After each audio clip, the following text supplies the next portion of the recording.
I stop and I pause and I consider it. 99.999% of the time, I go, F you, I am not too much. I am me. I am not difficult. I'm trying to ask questions for clarity because you can't communicate doesn't mean I'm difficult. But how many times, as confident as I am, I have second guessed myself, I have paused myself, I have overridden my own instincts to speak up, to say something, to do something, to think something. Welcome back to Unapologetic Rabble-Rousers. I'm DocShellie. And I'm Carla Lewis. Today, Today. I love the storyline for what we want to be talking about now. And here you go, folks. You are not crazy. You are conditioned. And Michelle, over the past many sessions, we have had different connections to this notion of how we gaslight ourselves. Mm-hmm. And what we want to do is talk about the conditioning that's actually helping facilitate this whole notion that this invalidation that we pick up from circumstances around us and also from our history, from those, okay, dating myself now, the tapes that we still have running that influence how we see life, how we Mm-hmm. perceive things. Ooh, let's just get into it. Yeah, I, such a huge topic. But I think when we think about that gaslighting piece of it, it's that we always hear that, oh, that didn't happen. It's that slow drip of discrediting. Mm. Oh, that's a great visual too. It's almost torturous, and Right. yet we're unaware. Yeah, it's like the little drip in the sink that Yeah. you only hear at certain times and it becomes very loud sometimes. I think that is a lot like gaslighting. You're too sensitive, you're too much, you're reading too much into that. I didn't mean anything by that. That didn't happen. And you think about all of those things and we start to override our own instincts. I know I'm not too much. I know I'm not difficult because I ask questions or apparently because I don't I answer questions. Like these are the things that I have been told. And when I get told those things because I've been taught to take feedback from other people, I stop and I pause and I consider it. 99.999% of the time I go, F you, I am not too much. I am me. I am not difficult. I'm trying to ask questions for clarity because you can't communicate doesn't mean I'm difficult. And so I've started to, I because love it. really, I'm isn't serious. No, I isn't love that it. the truth though, right? Yes. I'm difficult because I'm asking you questions because you couldn't clearly tell me what you wanted. And Yes. I'm the difficult one, clear as And kind, as Brene Brown would say. oh my gosh. But how many times, as confident as I am, I have second guessed myself, I have paused myself, I have overridden my own instincts to speak up, to say something, to do something, to think something, because so many people are like, nope, you're overreacting. Don't be so sensitive. Don't take it so personally. You're reading too much into it. And on and on and on. That little drip of discreditation comes through. It's a curiosity for me because as you're talking through that, thinking, okay, I'm inside here and I'm getting this feedback. And there's a part of me that knows exactly where I'm coming from, what I stand for, where I'm at on whatever it is that's going on. And is the withholding because I just want that drip, that one that's going right now with the feedback that I'm getting to stop. So I back off so that the noise will go away. Or do I back off because I have a fear that maybe it's a truth. I So think you back off because you're conditioned to do so. there's that third, that's like the third rail. Because So I got to complicate things. what? Yes, but if we were simple creatures, things would be boring. But at the very least, yes. So it is complicated. Yeah. So we're making all of these decisions. We're shutting ourselves down because of some perceptions that are being projected on us. So somebody Hmm. perceives me to be difficult because I answer questions when they're asked. Okay. Shame on you. Honestly. Okay. And so then there's this now I receive this and I think, yeah, but you asked a question. So of course I'm going to answer it because I've also been taught that if there's a question that needs an answer, it doesn't go unanswered. You answer it. Right. And then there's this third thing that complicates it, what you just brought up. And what a wicked mess. I mean, seriously. So if I buy in over all these years to a something, some feedback that seems to come my way, in this case, the one that, and we've used your example a number of times. So our listeners are going to be able to connect to this thing about you being difficult, Michelle, because you answer Very. questions when they are asked. I think you are also difficult because you ask questions. Oh, yeah. My whole career, I'm difficult Right. because Okay. I ask questions. Oh, so disclaimer for anybody who's new, Michelle is not difficult in all of these ways. No. The fact is, though, it is a reality of perceptions that have been projected on Michelle Mhm. by sometimes people in positions of authority, Absolutely. others by their own sense of Proximity. authority. Yeah, Yeah. Yeah. because Their own remember, sense of authority. one of our very first Yes. episodes, we talked about just because you're a leader doesn't mean you deserve my respect, right? Exactly. But so you got people in these different positions that how they see themselves, how they relate to you, whether or not you relate to them in turn. Right. And so you've got these perceptions coming at you, they're projected on you, raises a question inside about, but wait, I know what's right. I know what's right for me. I'm going to answer Hmm. the question. Or if I have one, I'm going to ask the question. And then there's this collision. And there's something that gets in the way of us being able to just stand true, stand up and strong with what we know to be right versus what we're being told, which is in contrast to Hmm. what we know is right. And then it's like we give in. Hmm. It's the why did we give in? Back to my notion, I want the drip to stop. But but you bring up fear. I think if you think about our title, right? You're not crazy, you're conditioned. Our whole lives, particularly for the women in the group, the underserved, the non-white males, I'm just going to say it. We got Mhm. patriarchy, we've got racism, we've got perfectionism, and on and on and on those things go. Those things all teach us who gets to be the authority, and it's not us. So we are told to stay silent. Go back to your childhood. Children should be seen and not heard. I know I've said that a Yeah. thousand times on this episode, on this podcast. Right. We're constantly told we're too loud, you're too much. Don't let people see that in you. Keep your emotions intact. Don't show emotion. What are we all supposed to be robots going through this life? No. And yet, so many people who should not be silent, whose voices are not heard, are conditioned by all that crap to believe that their voice isn't worthy, to believe that they should be silent, to believe that they should sit in the goddamn corner or in the conference room. Don't sit at the big kids table. No, no. You sit on the chairs that are lined on the side. You don't get a place at the table. So all of that is just gaslighting, and that's conditioning us to think, "Oh yeah, you're right. I don't deserve to be here."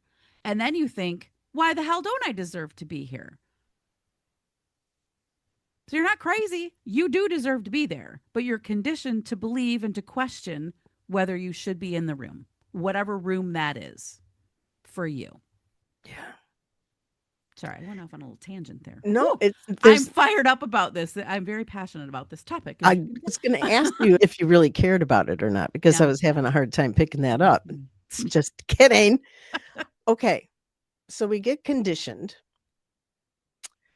repetition and all that. And one of the other things that we've talked about a lot has been because even though we're separated by a generation or two, we came up in male dominated environments, professional point of view. And of course, for most people, there were authority figures from childhood on.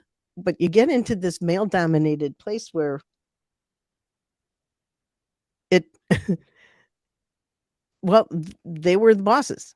Okay, that's fine. Yeah. And so while we were trying to figure out how to operate in that environment, they too were trying to figure out how, Were how to they op- though? okay, let me say it differently because I may have been giving too much credit. They I mean, there are some I will give credit to. There are a lot that I will say, hell no, they didn't what even make an attempt. and Because I if they had back in I don't know, there was women in the workforce back in the 60s. We're still yeah, facing a lot of the same issues. yes, yeah, yes. Just So that conditioning that came from people who themselves had been conditioned of about course. what was right and wrong. Okay, so if you're not watching, you would not have seen that. My little marionette. Yeah, Michelle was just making like a puppeteer. So it's about no, who's yanking whose strings? Who is the one? Who are the ones that are pulling those strings and controlling Yeah. in insofar as they are allowed to control? And I think that's the point here. It's about understanding that if the conditioning that from which we are operating and perceiving and thinking and doing, if that isn't serving us, first we need to be aware. And when you get conditioned to something, how do you break into a heightened level of awareness of the reality of that conditioning? I'm thinking about the notion of the elephant in the zoo who is there's a stake in the middle of the I was going to say cell, the space, and a chain that's connected to. In fact, I have on my desk an elephant little statue with chain around its front leg. And I actually used it in a presentation to a VP one time when I was trying to make a point. And I made the point. But so you can break the chain off of that elephant's leg, but Hmm. its conditioning tells it don't try to go beyond Right. this. It's just it's not worth the effort. And then taking that story just that one last inch being that the one way you get the elephant to move out of that circle is when you have the smell of smoke.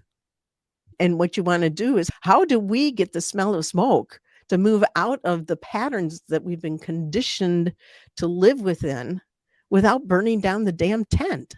Hmm. So it starts with awareness, which is what we try to bring as we have these discussions. Okay, so we got puppeteers and marionettes and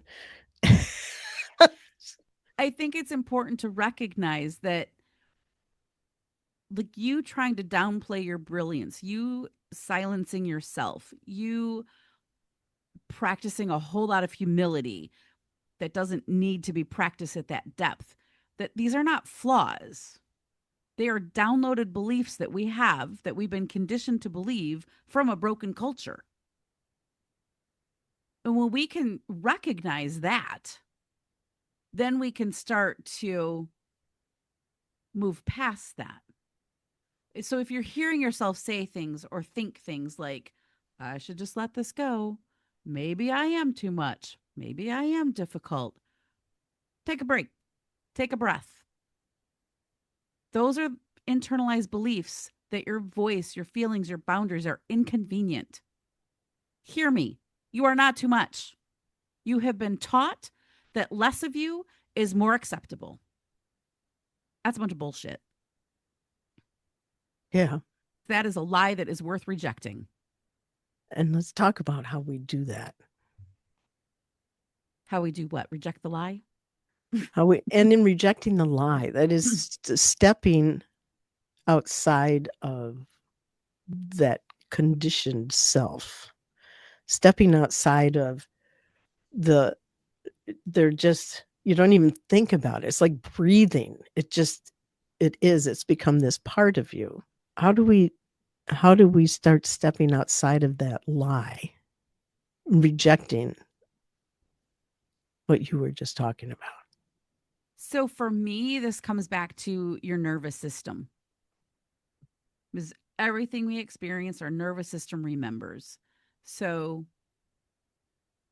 this is something I'm still working on, but name the feeling. What are you feeling? I literally bought a book. It's about 2 inches thick, and all it has is names of feelings and a one-line definition. It is the coolest thing. Anyway, but Wow. name the feeling. And I used to just say everything to me was frustrating. Frustrating is not a feeling. What is causing you to feel frustrated?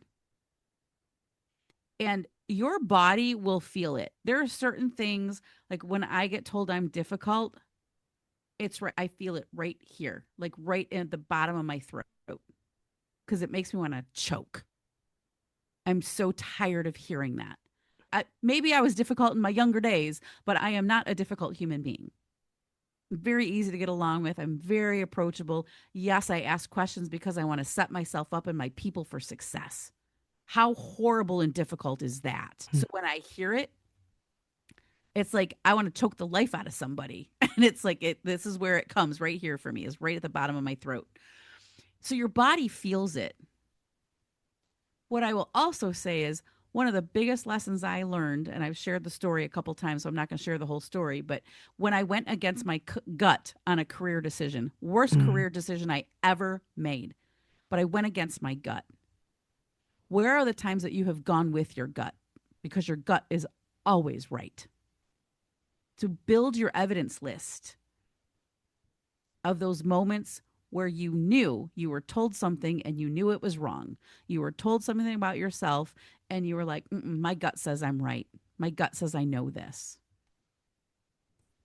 And then think about, I would add in too, who are the people that you can talk honestly to?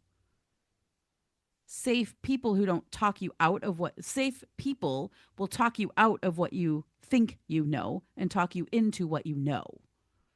And that's how you start to rebuild your own internal authority. It's a slow process because your nervous system and your brain is going to remember. Just sit down. It feels better. Don't speak up. You're safe that way. Because we've been conditioned to believe that for many, many years. Again, I went off on a tangent. What would you add to all of that? I would add one of the keys you demonstrated was talking about where you felt the assault. Mm-hmm. And that is we've talked about the gut brain Mm-hmm. before. And I think it's important to resurface that if for no other reason than recognizing that physiologically your gut is attached to your brain. It has its Right. own brain matter. So when we say, I just, I trust my gut, you, it is a thinking essential piece of how we process the inputs we get that Mm-hmm. generate the thoughts, that generate the feelings. And so it's really, really important. Where do we feel when our body will tell us long before we're willing to pay attention. It's a matter of being able to recognize that, yeah, your body's speaking to you all the time. It is. Mm-hmm. It's not just Mm-hmm. about hunger and tired and thirsty. It's about what's going on. It's about receiving these signals and processing them so much more quickly than our scattered, busy brains can do. The body is all of it is a receptor, and being aware of it. You feel that just quiet somewhere saying, okay, if, what might that be telling me right now? I'm being open to what the message might be, which is this doesn't feel right. I do not believe what I just heard. I do not accept what I was just told. So it's what we're feeling and where. Absolutely. And I think you also have to recognize that self doubt does not make you irrational. It makes you human, and you have been trained by a system to not trust yourself. You are allowed to believe in yourself. You are allowed to listen inward and stop apologizing for it. I think that that is a great way to wrap up this conversation. And with that, I'm Carla Lewis. I'm DocShellie. We'll see you next time. If you like what you're hearing, be sure to follow and download the podcast, leave us a review, and we will see you back here next week for another episode. Hear me. You are not too much. You have been taught that less of you is more acceptable. That's a bunch of bullshit. You are allowed to believe in yourself. You are allowed to listen inward and stop apologizing for it.